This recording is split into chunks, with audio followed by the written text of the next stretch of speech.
Biden, he may well have concluded, had no stomach for mounting a serious, costly effort to stop Russia from taking what Putin believed, to his core, was rightfully Russia's territory. He emerged from COVID thinking he was Peter the Great, one of Biden's top advisors later told me. And, like Tsar Peter, Putin planned to restore Russia to its former glory.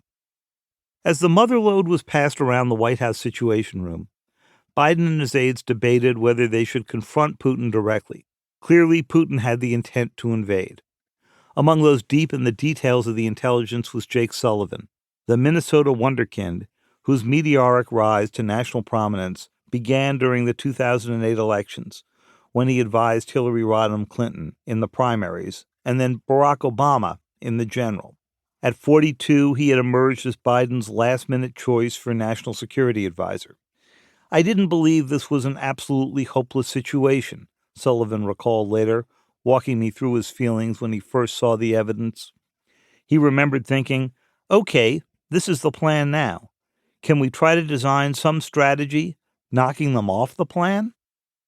Ordinarily, it would be too great a risk to confront the Russians with evidence that U.S. officials were so plugged into their top leadership that the White House knew what Putin was planning.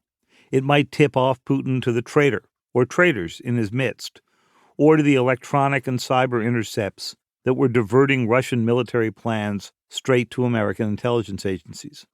But there were so many sources in the motherlode: signals intelligence, satellite images, the handful of human spies with access to Moscow's leadership, that it would be difficult for the Russians to identify any single breach. So Biden decided to send an emissary, armed with a letter from the American president, to warn the Russian leader of the danger he faced if he tried to topple Vladimir Zelensky's government and occupy the country. Several candidates for the job were discussed, but only one made sense: William J. Bill Burns, the former career diplomat tapped by Biden to run the CIA. Burns was a natural for the task. He had served as the American ambassador to Russia in the heady days when Putin was taking power, and Russia seemed neutered. Among Biden's inner circle, Burns knew Putin best. "That's where I got most of my white hair, I think," he liked to quip. And Biden, a president who values old relationships above all else, trusted Burns deeply. Burns's objective was clear: engage Putin in a conversation, tell him that the United States knew exactly what he was planning, and try to slow or derail his final decision. It was the kind of frank discussion that always went over better in a face-to-face conversation.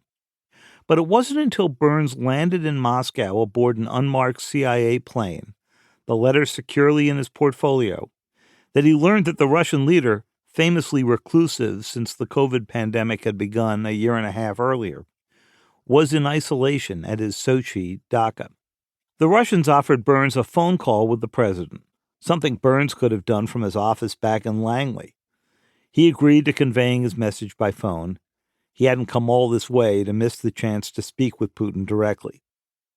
So over a secure line in a Soviet-era government office in Moscow, Burns laid out his case to Putin that an invasion would be a horrific mistake, one that would cost Putin and Russia dearly. The Russian leader offered little reaction, as usual. If he was upset or surprised that the United States was onto his plans, he showed no sign. Nor did he alter his plan. Putin, Burns told me later, felt almost an entitlement to control Ukraine, and control Ukraine's choices as well.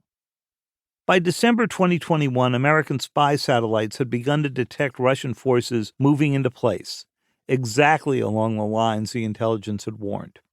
A few short weeks later, you didn't need a billion-dollar spy satellite to realize what was happening.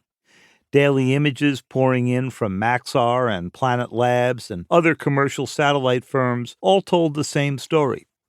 Rows of Russian tanks were massing less than 100 miles from Kyiv, just inside Belarus, a nation run by one of Putin's most loyal lackeys. Estimates suggested that some 60% of Russia's land-based fighting forces were already deployed along Ukraine's borders, some massing in attack formations. Medical units were spotted carrying blood for transfusions, something almost never